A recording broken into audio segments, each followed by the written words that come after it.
بسم الله الرحمن الرحيم نحمده ونصلي على رسوله الكريم اما بعد انتہائی قابل احترام جناب سردار ایاز صادق صاحب اور آپ کی وساطت سے معزز اراکین ایوان،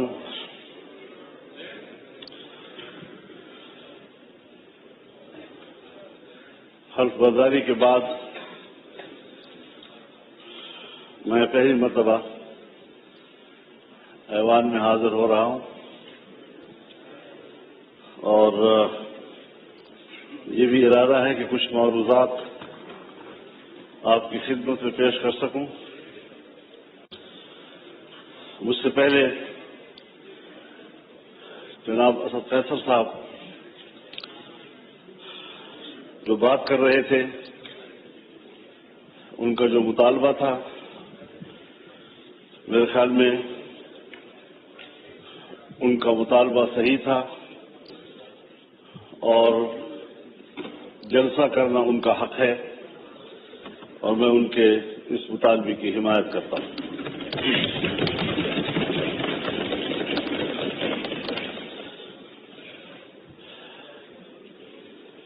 لیکن جناب اسپیکر، مسئلہ یہاں تک محدود نہیں ہے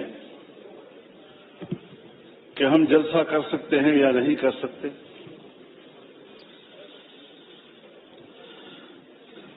اس بات پر سنجیدگی سے غور کیا جائے کہ ہمارا ملک آج کہاں کھڑا ہے۔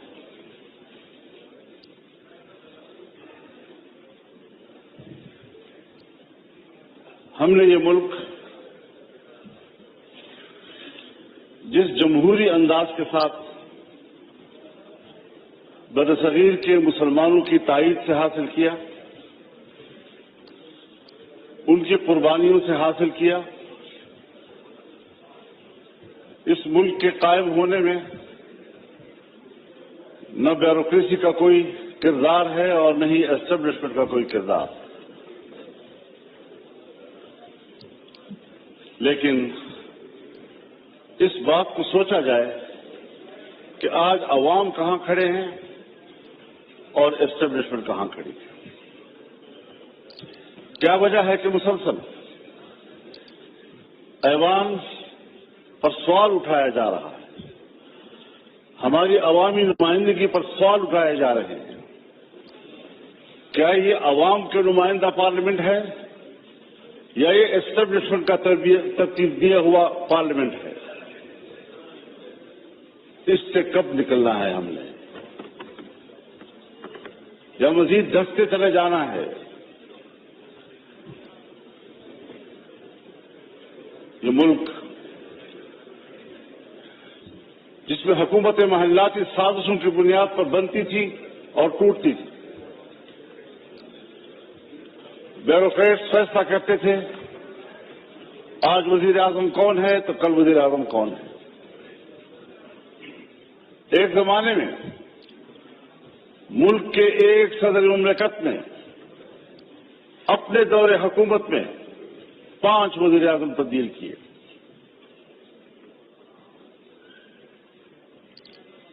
بڑی مشکل کے ساتھ، عوام کی جدوجہد کے ساتھ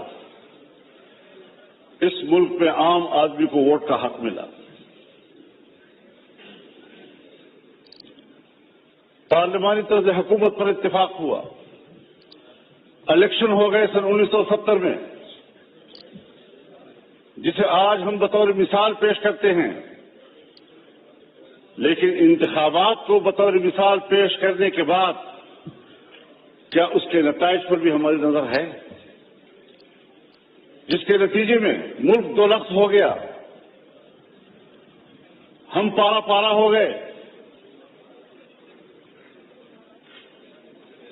قائد اعظم نے جو قوم کو موٹو دیا تھا، اتحاد، تنظیم اور یقین محکم، وہ کہاں رہا؟ قائد اعظم کا پاکستان کہاں ہے آج؟ شاید تاریخ اس کے حقائق سے پردہ اٹھائے گا. تاریخ معاف نہیں کرتی کسی کو. تھوپا گیا سیاستدانوں پر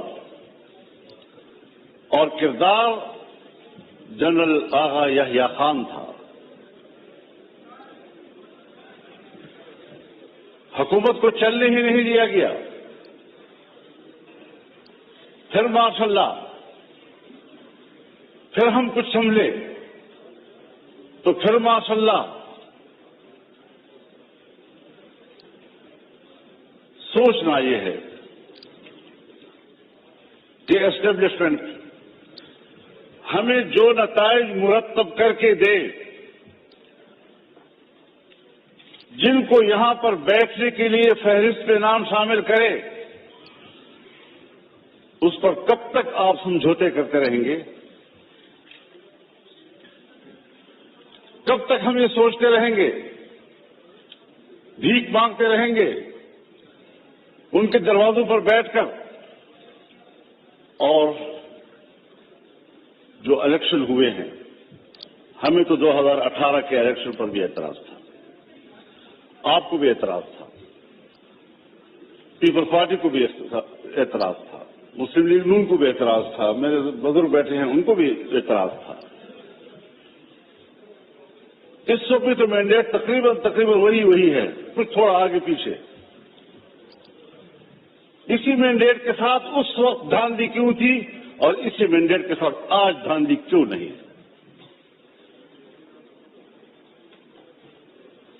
حضرت مجھے شرم آتی ہے، شاید میں کچھ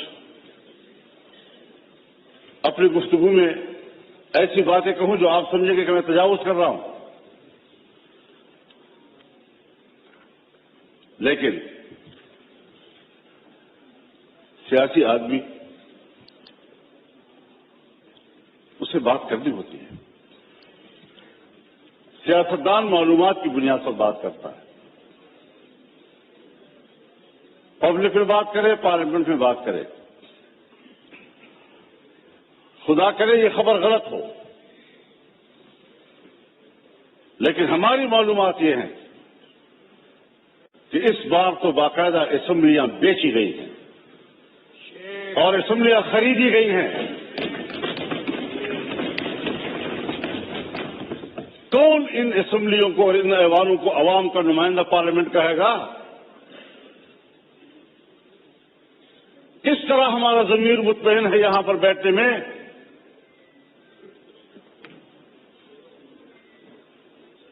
ہارنے والے بھی پریشان اور جیتنے والے بھی مطمئن نہیں. اس کیفیت میں حکومت میں بیٹھی ہوئی جماعتیں جو ہمارے لیے محترم بھی ہیں، ہمارے ہم سفر رہے ہیں، ہم ان کے اس جدوجہد کی قدر کرتے ہیں، لیکن انہی کی جماعتوں کے اندر ان کے سینئر لوگ مجبور ہیں کہ وہ اپنی ہی مینڈیٹ کو مسترد کر رہے ہیں، اس پر اعتراضات اٹھا رہے ہیں. صرف اپوزیشن کی بات نہیں ہے، ہم دیکھ بھی رہے ہیں، ہم سن بھی رہے ہیں. تو جمہوریت آج کہاں کھڑی ہے؟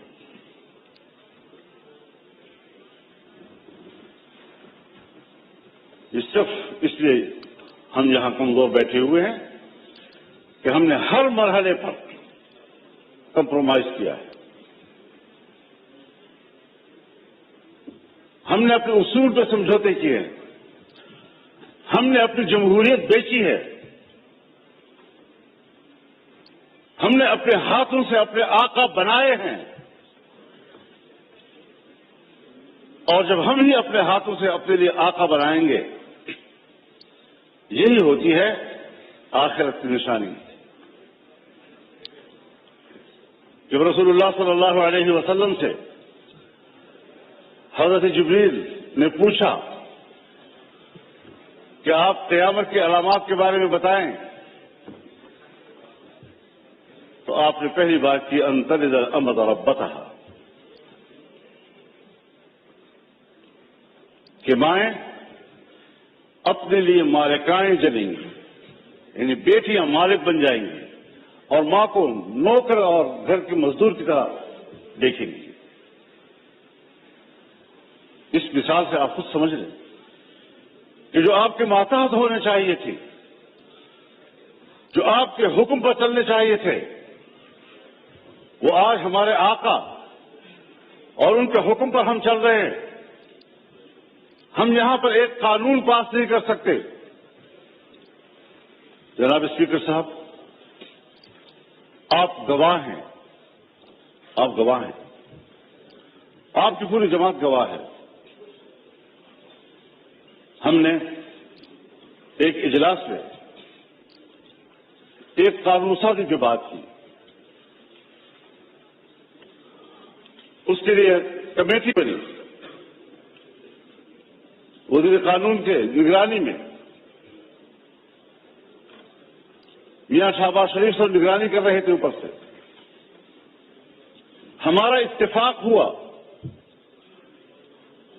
دینی مدارس، ان کے وفاق، حکومت کے درمیان اس مسودے پر اتفاق ہو گیا۔ اتفاق رائے کے باوجود اسمبلی میں نہیں آ رہا، اس لیے کہ اجازت نہیں۔ کرتے کرتے بالآخر اسمبلی میں آیا وہ، اور آیا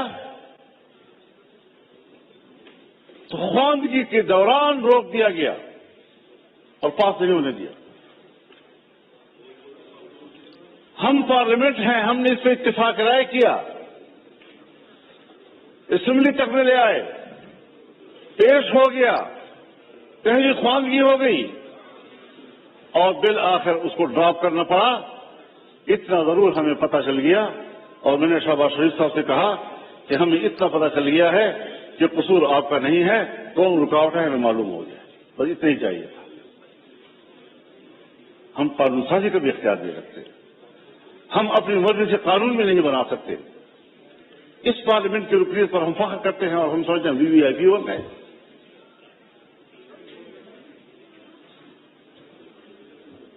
آج ذرا موازنہ تو کیجیے جناب اسپیکر، ہندوستان اور ہم ایک ہی دن میں آزاد ہوئے۔ 15 اگست 1947 کو صبح 8 بجے دلی میں لارڈ ماؤنٹ بیٹن نے انڈیا کے گورنر جنرل کا حلف اٹھایا اور کراچی میں قائد اعظم محمد علی جناح نے حلف اٹھایا۔ ایک ہی دن ہم آزاد ہوئے۔ آج وہ دنیا کی سپر طاقت بننے کے خواب دیکھ رہا ہے، اور ہم دیوالیہ پن سے بچنے کے لیے بھیک مانگ رہے ہیں کہ ڈیفالٹ نہ ہو جائیں ہم لوگ۔ یہ کس کے ہاتھوں، کون ذمہ دار ہے اس کا؟ گھومتے پھرتے پھر آئے گی بات سیاستدان ذمہ دار، حکومت ناکام ہے۔ دیوار کے پیچھے جو قوتیں ہمیں کنٹرول کرتی ہیں، جن کے باپ ڈور ہمارے ان کے ہاتھ میں ہیں، فیصلے تو وہ کریں اور منہ ہمارا کالا کریں، عوام ہمیں گالیاں دے، ذمہ دار ہمیں ٹھہرائیں۔ یہ کون سی سیاست ہے؟ ہم کہاں اس ملک کو لے آئے ہیں کہ آج آپ کا ایک ایک بچہ 25 کروڑ آبادی کا، وہ 2 اور 3 لاکھ تک کا مقروض ہو چکا ہے۔ خوش ہوتے ہیں آئی ایم ایف نے نیا قسط جاری کر دیا، نیا قسط 1 لاکھ 1.5 لاکھ کا، 1 ارب 1.5 ارب کا ہوتا ہے، لیکن آپ کو قرضے کتنے دینے ہیں؟ اپنی پیداوار کدھر ہے ہماری؟ اپنی صلاحیت کدھر ہے ہماری؟ ہم نے ملک کو جمود کا شکار بنا دیا ہے۔ اور قومیں جب جمود کا شکار ہوتی ہیں تو پھر وہ گرتی ہیں، وہ ترقی نہیں کر سکتی. پھر ذرا حساب لگائیں. جس ہندو کو ہم سارے القاب دیتے ہیں، سارے برے القاب ان کے، سارے اچھے القاب ہمارے، لیکن نتیجے کے لحاظ سے کارکردگی کی بنیاد پر ذرا اس کا بھی تجزیہ کر لیں، اپنا بھی تجزیہ کر لیں. گھر میں بیٹھے ہوئے ہیں ہم لوگ، ہم آپس سے بات کر رہے ہیں، کیوں ایک دوسرے سے بات چھپا رہے ہیں؟ یہ ساری وہ چیزیں ہیں. ہم نے ملک حاصل کیا اسلام کے نام پر. آج پاکستان دنیا میں ایک سیکولر اسٹیٹ کا روپ دھار چکا ہے. کہاں ہے لا الہ الا اللہ؟ 1973 میں ہمارا آئین بنا، 1973 میں اسلامی نظریاتی کونسل بنے، 1973 سے آج تک تمام قوانین کا جائزہ لیا گیا. اگر کوئی خلاف اسلام قانون موجود ہے تو قرآن و سنت کے مطابق قانون کی سفارشی کی گئی، سفارشات کی رپورٹیں ایوان میں آ گئی، لے کر دی گئی. کوئی آپ ایک نشاندہی بحیثیت اسپیکر کر سکتے ہیں کہ سن 1973 سے لے کر آج تک اس کونسل کی سفارشات پر اس پارلیمنٹ نے ایک منظوری کی؟ ایک. اسی لیے کہ جن لوگوں کو ایوان میں لایا جاتا ہے، جن لوگوں سے ایوان بھر دیے جاتے ہیں، ان کو قرآن سننے سے کوئی دلچسپی نہیں ہے، پاکستان کے نظریے سے کوئی دلچسپی نہیں ہے. کیسے آپ دنیا میں شناخت کرائیں گے اپنی کہ ہم ایک اسلامی مملکت ہیں؟ آپ کا آئین کہتا ہے کہ حاکمیت اللہ رب العالمین کی، اور ہم روئے زمین پر اللہ کی نیابت کرتے ہوئے، عوام کے نمائندے روئے زمین پر اپنے مملکت پہ اللہ کی نیابت کرتے ہوئے ان کی تعلیمات کے مطابق قانون سازی کریں گے. ہماری انفرادی اجتماعی زندگی قرآن و سنت کے تابع ہوگی. یہ میں نہیں کہہ رہا، میرا آئین کہتا ہے. یہ میرا آئین کہتا ہے کہ اسلام پاکستان کا مملکتی مذہب ہوگا. یہ میرا آئین کہتا ہے کہ قانون سازی قرآن و سنت کے تابع ہوگی. یہ میرا آئین کہتا ہے کہ قرآن و سنت کے منافق کوئی قانون سازی نہیں ہوگی. اس پر کوئی عمل درآمد کاغذی حد تک بھی آپ تو ان اداروں کو بھی پابند کر رہے ہیں، نیست و نابود کرنا چاہتے ہیں جو ادارے آپ کے اس ملک میں کسی طرح دین و مذہب کی علامت ہیں. ان کو آپ معاشرے کا مین سٹریم ہی نہیں سمجھتے.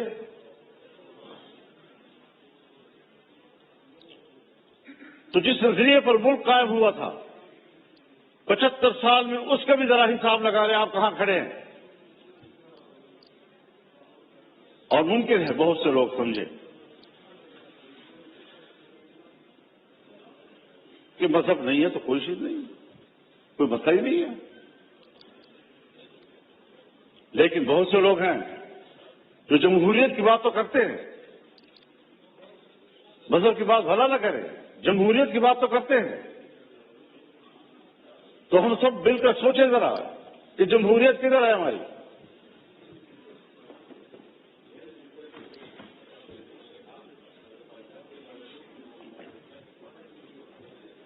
'54-55 سے، سن 1954-55 سے 58 تک نیم ماشاء اللہ، اور 58 سے لے کر 71 تک مکمل ماشاء اللہ، 77 سے پھر ماشاء اللہ، 99 سے پھر ماشاء اللہ،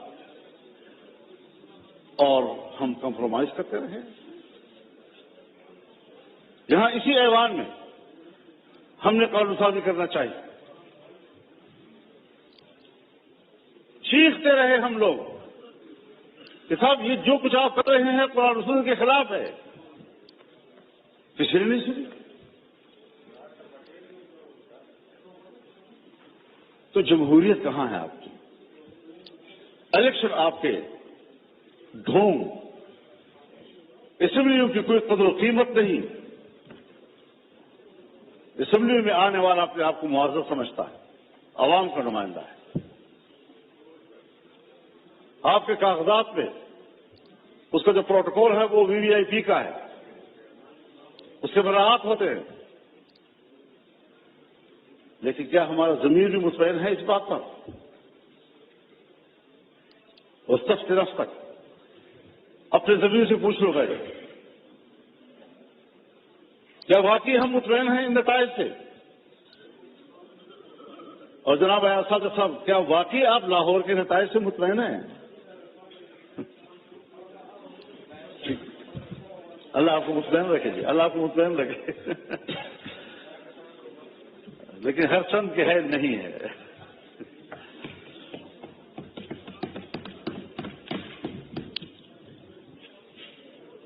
معیشت کی کیا صورتحال رکھی ہے؟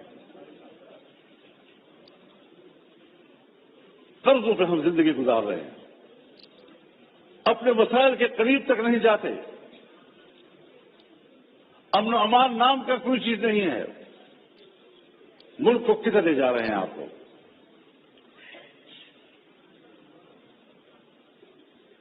آپ آئیں ذرا لاہور سے ذرا سفر کریں اور آئیں ذرا.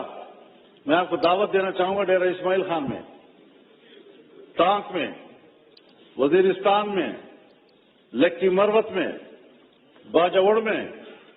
آپ وہاں آ کر ذرا دیکھ سو لیں کہ ہماری وہاں کیا حالت ہے.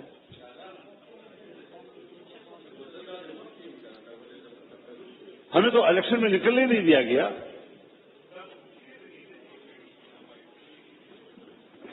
ایک طرف طالبان کی طرف سے اعلان ہوتا تھا کہ ہم الیکشن میں کوئی کارروائی نہیں کریں گے، دوسری طرف ہمیں دھمکیاں ملتی. پھر ادھر سے ہمیں چٹھیاں ملتی تھی کہ آپ تھریٹ لیٹر آ جاتی تھی کہ آپ لے جائیں گے. پبلک سے رابطہ ہی نہیں کرنے دے رہے تھے. اور جو ہی الیکشن گزرا سارے تھریٹ لیٹر بات ختم ہو گئے. خیریت ہو گئی. اب نہ وہاں کوئی قتل کرنے والا ہے، نہ کوئی دہشت گرد ہے، نہ کچھ. لیکن یہ بات جو ہمارے ان علاقوں سے متعلق لوگ ہیں یا بلوچستان سے متعلق لوگ ہیں، چاہے وہ پشتون بیلٹ ہے یا بلوچ بیلٹ ہے، وہاں پر کنٹرول ریاست کا نہیں ہے. اور میں بڑے ادب سے کہوں گا، مجھے یہ لفظ نہیں کہنا چاہیے، لیکن حقائق کو سامنے لاتے ہوئے کہنا پڑ رہا ہے کہ پاکستان اس وقت ایک غیر محفوظ ریاست ہے. جب ریاست غیر محفوظ ہوگی تو ذمہ دار کون ہوگا؟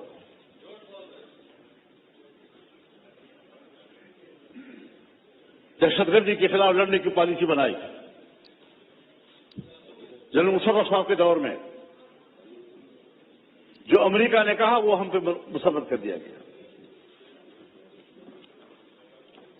اور آج تک اس پالیسی میں کوئی فرق نہیں آ رہا. آپریشن ہوئے، طالبان کا خاتمہ کر دیا،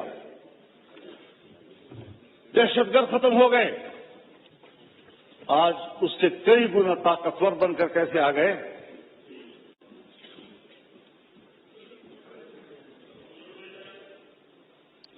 ذرا مجھے بھی دکھا دے بیٹا. بالکل ٹھیک ہے.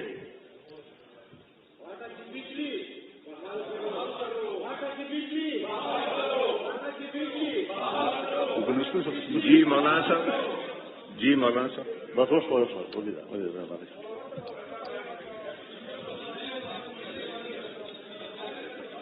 تو جناب اسپیکر آفریدی صاحب میسج آ گیا، آپ کو پوائنٹ آف آرڈر میں دوں گا، آپ تشریف رکھیں. میسج ہو گیا